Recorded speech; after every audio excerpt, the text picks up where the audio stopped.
Hello, everyone, and welcome to chapter 21. We're going to be talking still about carbonyl chemistry, just not reacting with the pi bond directly. We're going to be utilizing that pi bond and looking at some other, remembering some of our old ideas of ketones and aldehydes. We're going to be talking about the alpha carbon. And so we'll define what the alpha carbon is, and then we'll talk about enols again. And we'll talk about a new type of functional group called the enolate.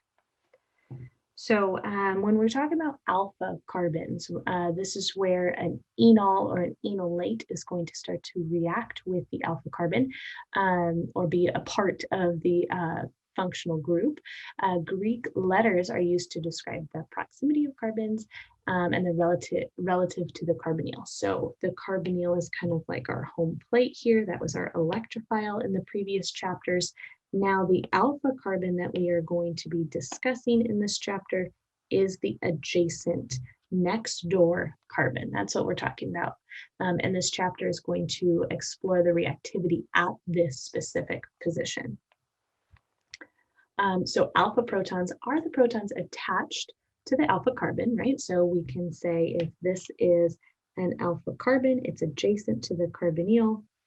That hydrogen is an alpha proton, right?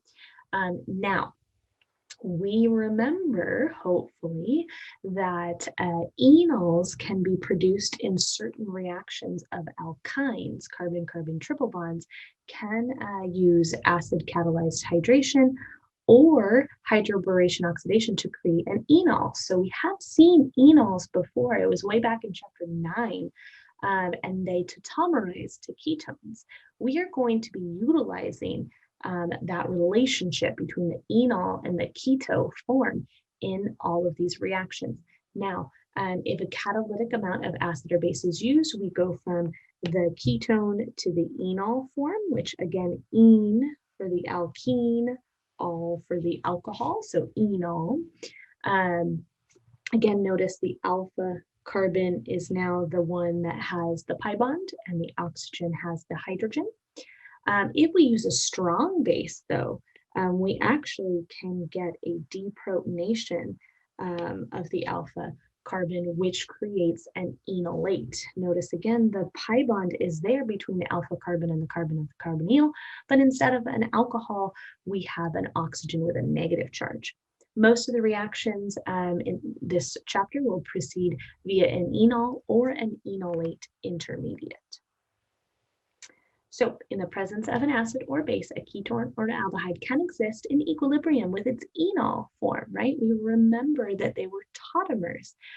Yes, generally the ketone, the carbon-oxygen double bond, is more favorable than the carbon-carbon double bond, which is why we always tautomerized to our final product last semester to the carbon-oxygen double bond.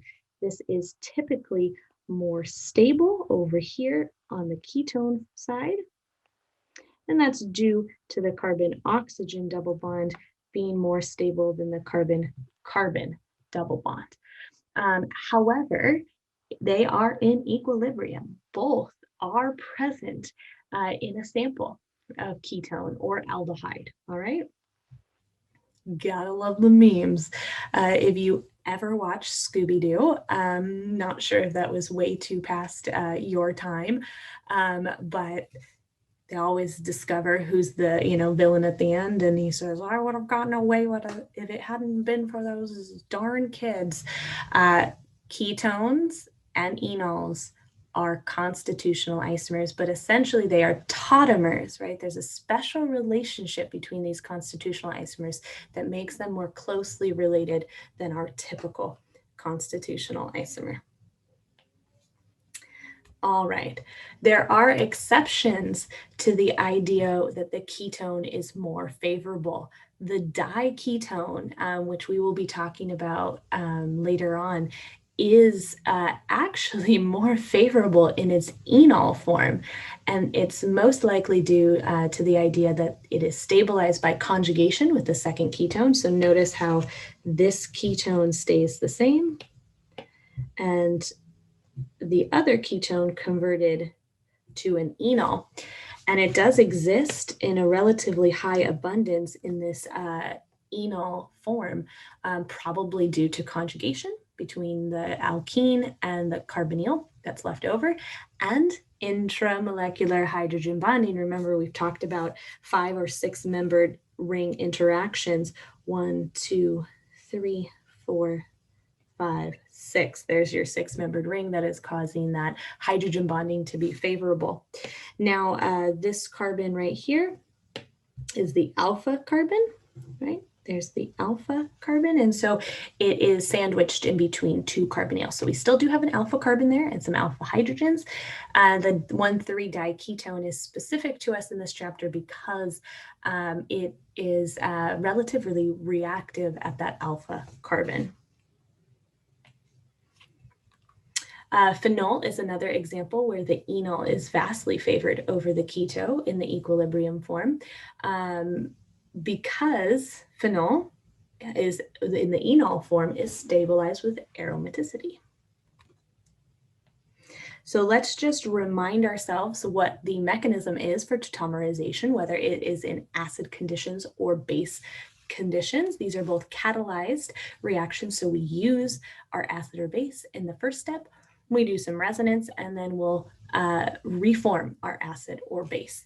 Here's the first one for an acid catalyzed tautomerization from the ketone, the keto form, to the enol form.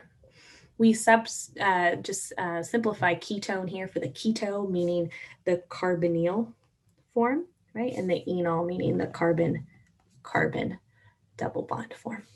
All right, so protonation, right? We're going to protonate that oxygen of the carbonyl, and then this creates resonance that is a resonance stabilized cation, carbocation at the carbonyl position.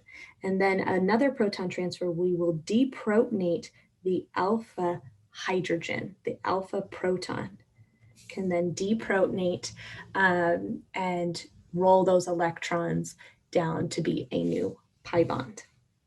All right, so it's 2 proton transfers with resonance sandwiched in the middle. Same idea with the base conditions, proton transfer, resonance, proton transfer. Notice here, we're going to start with a deprotonation of the alpha carbon, pull off that alpha proton with our base, pop a lone pair on the alpha carbon. I'm still going to keep trying to label alpha here just so that we start recognizing it as a form of reactivity. There's resonance to stabilize that anion. And then we pick up a proton again. Proton transfer followed by resonance, proton transfer. Keto to the enol form, just under base conditions. Notice it's just reversed, whether we're protonating the oxygen or deprotonating the carbon. All right, it is safe to assume that some fraction of ketone and aldehyde in a solution will exist as the enol form at that alpha position. And that alpha position is nucleophilic, right? So when we're looking at this resonance here, we can imagine the resonance hybrid looking similar to this. Oxygen would get the delta plus and the carbon would get the delta minus. This is the resonance hybrid for an enol in resonance. So in the presence of a strong base, the enolate can actually form. So there is an actual pKa here associated with this alpha proton, and that's what we're going to be diving into in this chapter. The enolate is much more nucleophilic than its enol because it carries an overall negative charge, right? The resonance hybrid for this structure has 2 delta minuses, because now we have an overall minus charge because we deprotonated the ketone rather than just did an enol tautomerization. So Enolates can actually undergo a carbon attack or an oxygen attack. Most likely what we are going to see is the carbon attack. Why? Because it reforms that carbon-oxygen double bond, and the carbon-oxygen double bond is extremely stable. So either way, when we think about the oxygen holding the negative charge or the carbon, what we typically see is a carbon attack like this. So even in this first structure, oxygen would roll its lone pairs back down to create that very stable oxygen to carbon double bond. And then the pi bond would go and attack an electrophile. Specifically, it's the alpha carbon that is taking those pi electrons and picking up the electrophile. Same thing over on the right-hand side.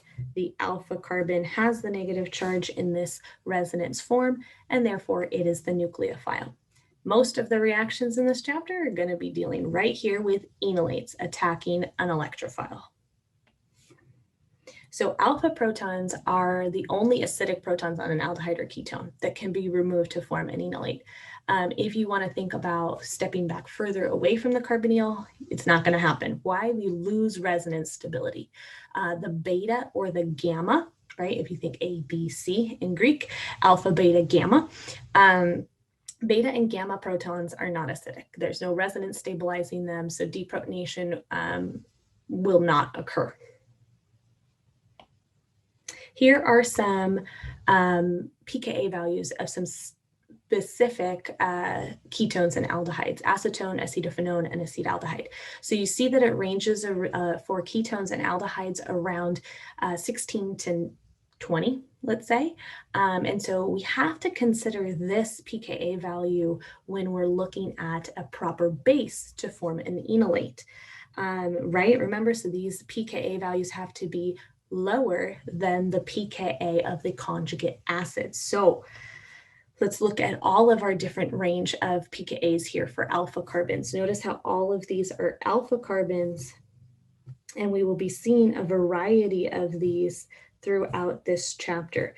Yes, even amides, esters, diesters, the beta ketone, beta diketone, beta ketoester, will all have alpha hydrogens, and those pKa's range from 9 to 30, ranging because of induction, right?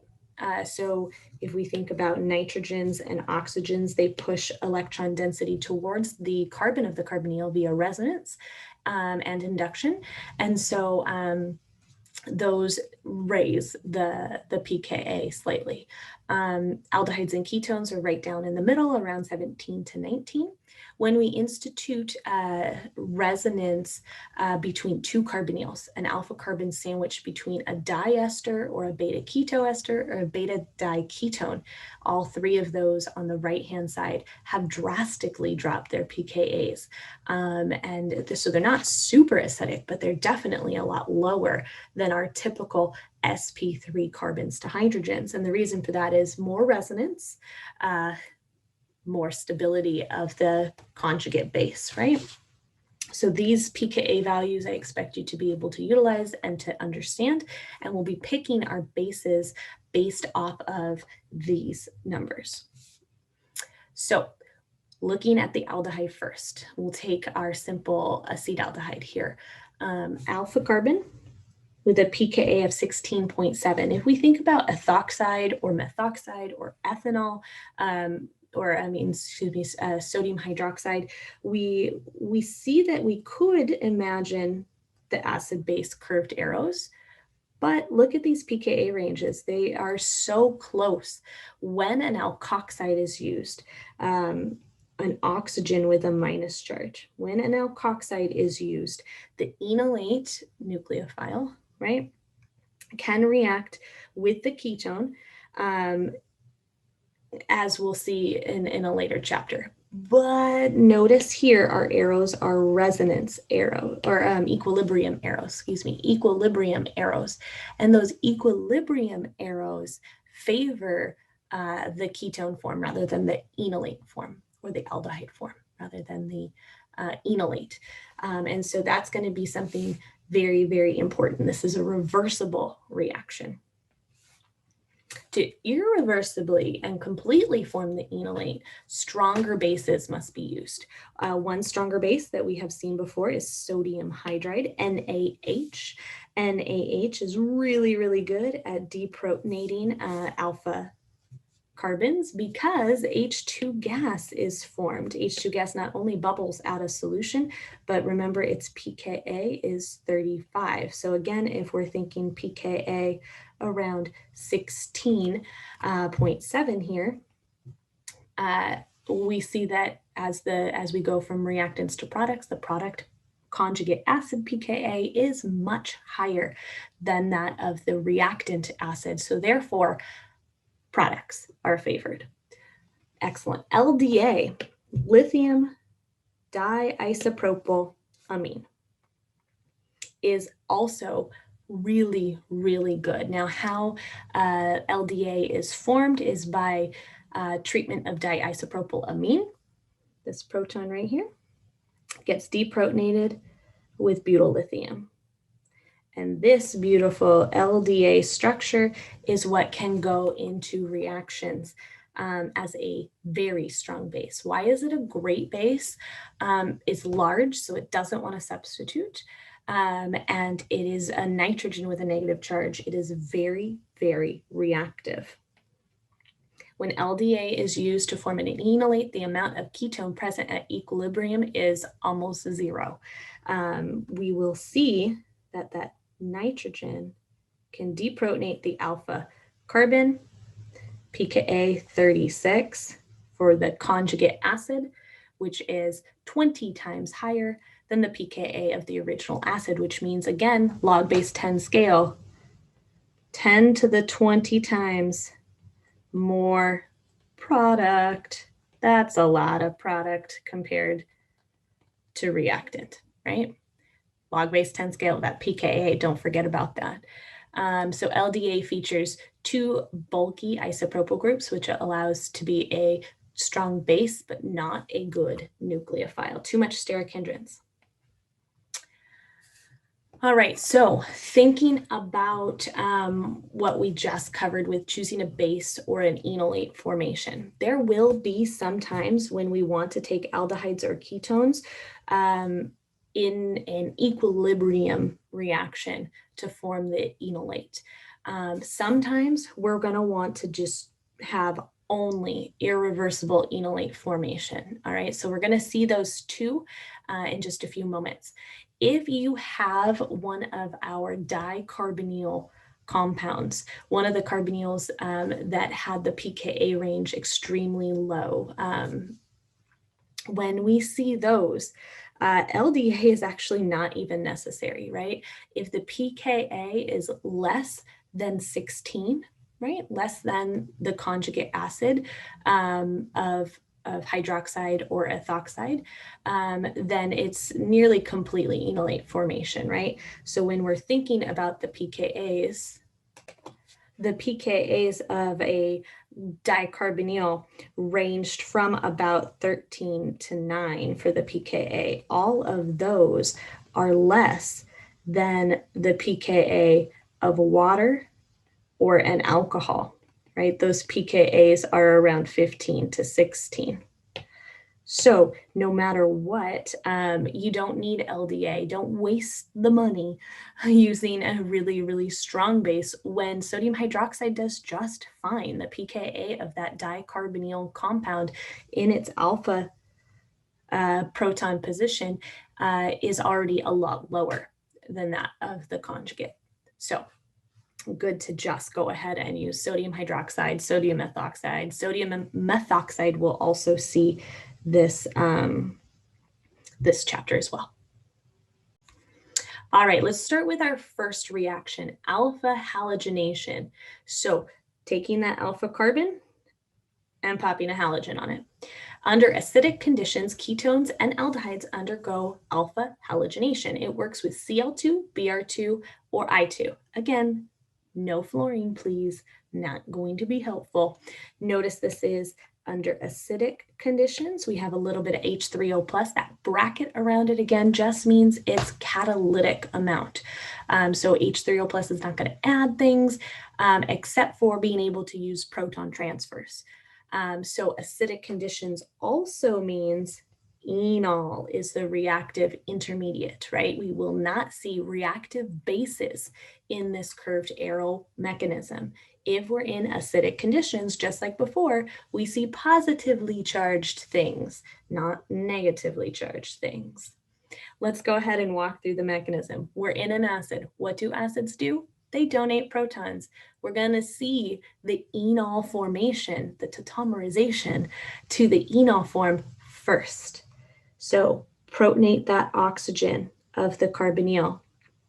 Then show the resonance. Notice the resonance arrow here. I don't need it to be in brackets, but I do need to see the resonance form.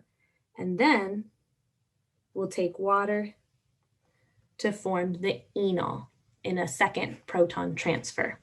That enol then goes into part 2 of this reaction, which is the actual nucleophilic attack to add on our bromine to the alpha position. Oxygen rolls its electrons down to reform the carbon-oxygen double bond, picks up a bromine onto the alpha carbon, kicking off the other bromine. Br minus is the only negative charge that we can see here because Br minus is such a stable anion. Hopefully we remember that and don't think weird thoughts about that, kicking off a leaving group of Br minus. And then we'll do a final cleanup of proton transfer, right? We used the acid and we're going to reform the acid as well. Beautiful. When unsymmetrical ketones are used, when we have two different alpha positions, I'll just call them alpha 1 and alpha 2, halogenation occurs faster at the more substituted carbon. And the reason for that is because the enol that forms is more stable when it's more substituted. And so the alpha position that would be more substituted gets to be major. Alpha halogenation provides a really great synthetic analysis for adding halogens, right? Whenever we can add a halogen to an organic molecule, we have opened up the world to us. Typically, we can see substitution occur, we can see elimination occur, anything that we had done in the sp3 carbon to leaving group range, right? Also, what's really great is we are going to see what we call alpha beta unsaturated ketones. Remember, if this is the alpha position, we can halogenate that alpha position and then do an E2 reaction where we make conjugated substances. That's awesome. We know that that is going to be a stable type of molecule when we have conjugation. That always is great. It also creates now a new pi bond between two carbons, which is extremely helpful. The most obvious E2 reagent that you probably will have seen is terbutoxide. All right, we do have the HVZ reaction that brominates the alpha carbon of a carboxylic acid.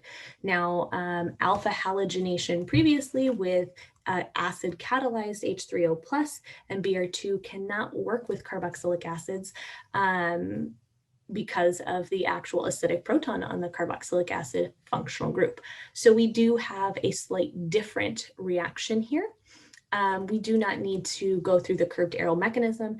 Just note that the only functional groups for our previous acid catalyzed reaction were aldehydes and ketones. If you have a carboxylic acid, you have to use the Helvellard-Zielinski reaction, which is Br2 with PBr3.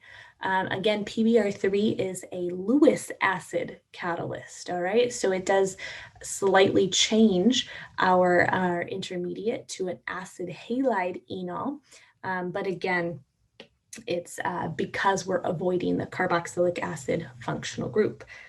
We still put the bromine on the alpha carbon, right? So alpha carbon gets the bromine. Alpha halogenation can also be achieved under basic conditions. It just happens a little bit differently. Mechanistically, we go through a very similar reaction, except for we are forming an enolate. Right, so hydroxide is used with Br2. That hydroxide will deprotonate the alpha carbon. Again, this is an equilibrium reaction. We're not using a really, really strong base because we are promoting that enolate to react to add on the bromine at the alpha position. And that second step is what drives the reaction forward.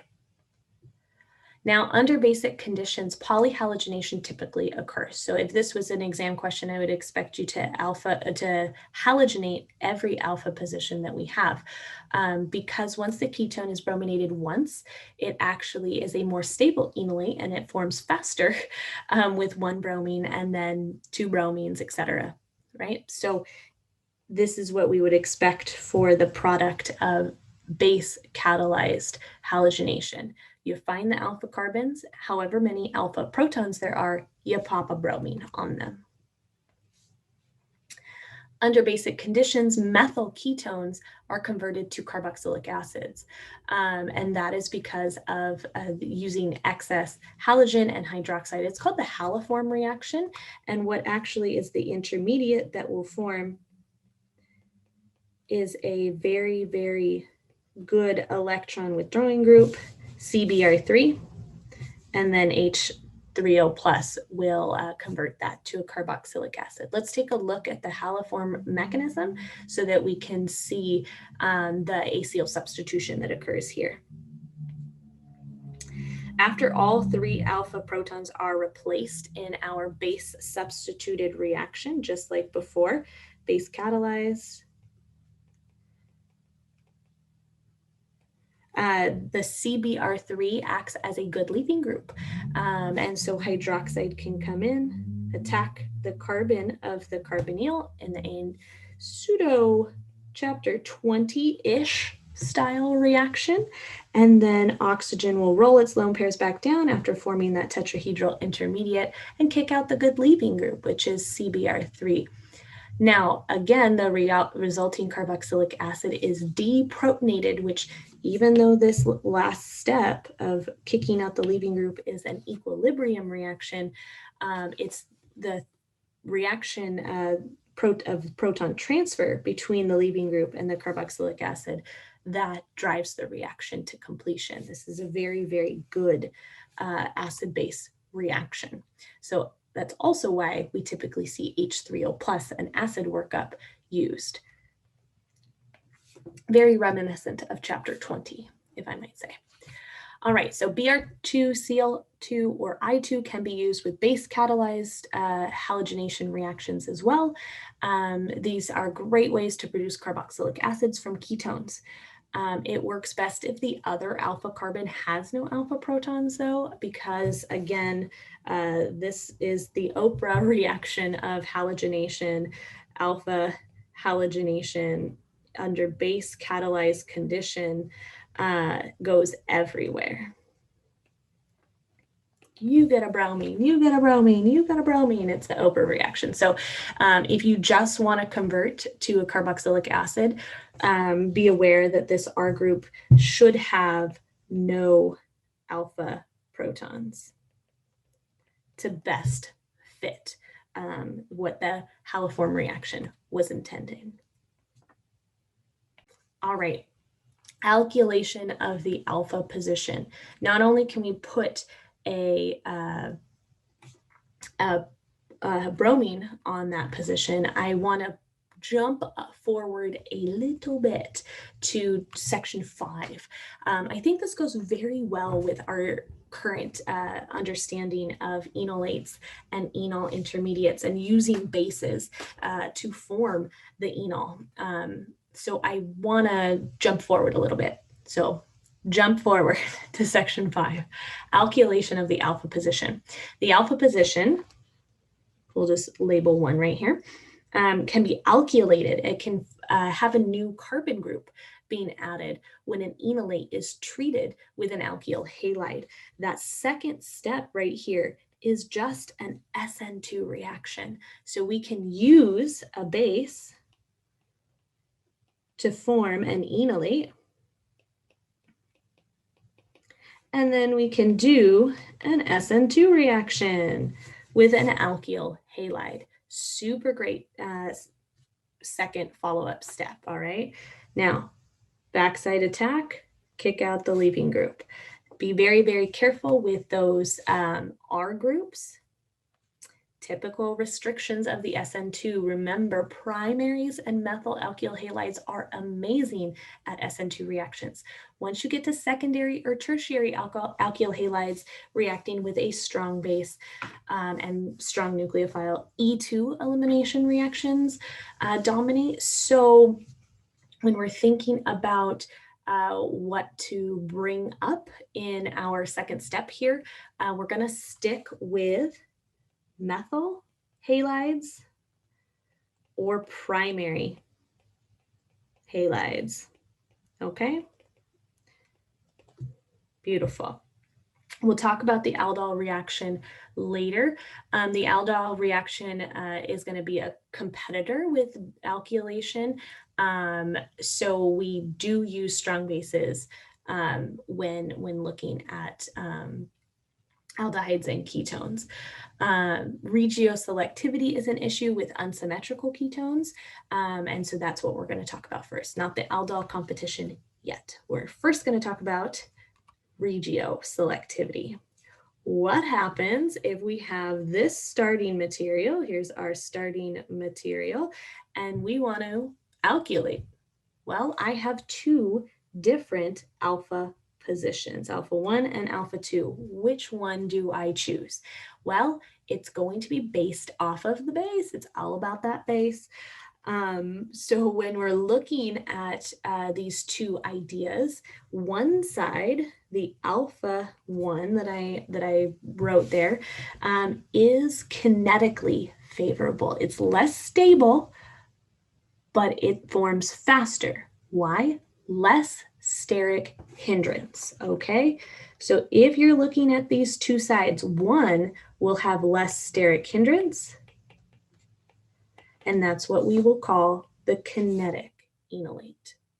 The other side, what I labeled as alpha 2, is more substituted and therefore more stable, but it does form slower. It's what we call the thermodynamic enolate.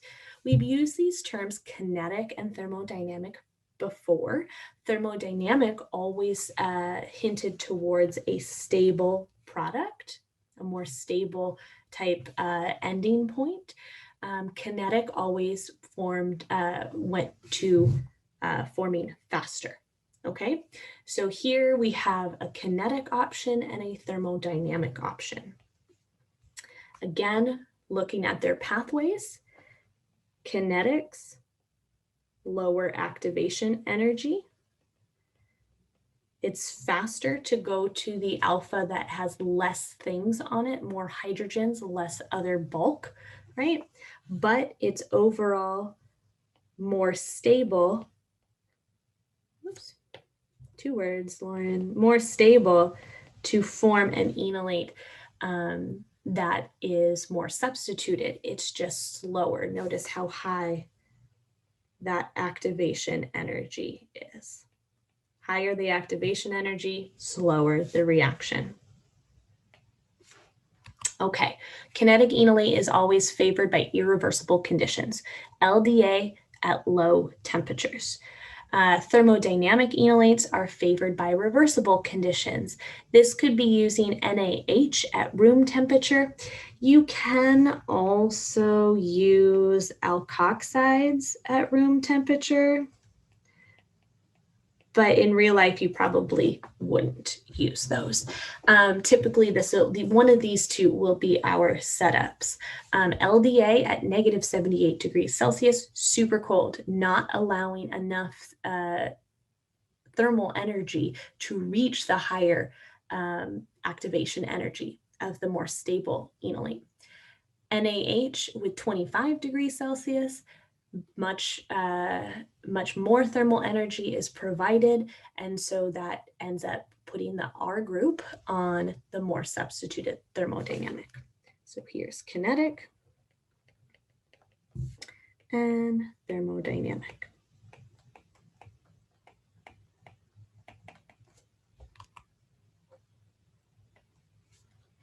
A malonic ester synthesis is a specific step of alkylation reactions when you start with diethylmalonate, and it's a great way to convert to a carboxylic acid. So the malonic ester synthesis takes diethylmalonate, this beautiful molecule right here, and at the end of the day, it likes to add on carbon groups and to make carboxylic acids. So first thing that we use is a base. Here we get to use an alkoxide simply because the pKa of diethylmalonate is very, very low, 13 pKa, and that's because of resonance stabilized. So again, that enolate can then do an SN2 reaction. All of the SN2 conditions apply, right? And then in a third step, we use H3O plus to hydrolyze. This is a chapter 20 reaction where we are changing the ester groups to carboxylic acids.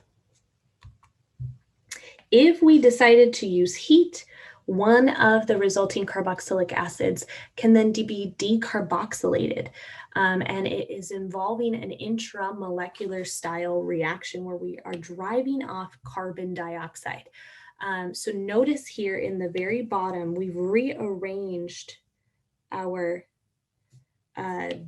dicarboxylic acid in order to see that six-membered ring formation again. Let's look at this reaction where we are actually going to be driving off carbon dioxide.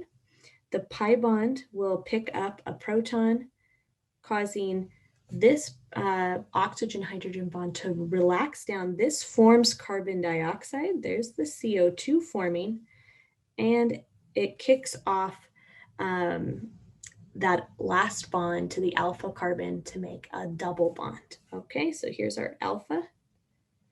The resulting enol will tautomerize to the keto or the carboxylic acid form. All right. Now, what does this look like overall? We have first step as a base to form the enol or enolate. Second step, we throw in a secondary or a primary or a methyl alkyl halide. This is our SN2 step. And then third step is H3O plus and heat. We decarboxylate, drive off carbon dioxide. The decarboxylation mechanism you do not need to know. You would need to know the first two steps of the malonic ester synthesis, and then the decarboxylation step. I would just want you to be able to erase one carboxylic acid, and that's the end of it.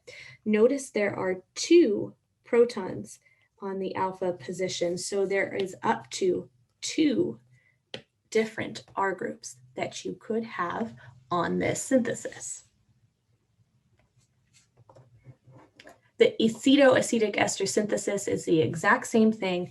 The only difference is we are using a beta keto ester. One side is an ester, one side is a ketone. So at the end of the day, when we decarboxylate, we make ketones instead of carboxylic acids. Same exact reaction.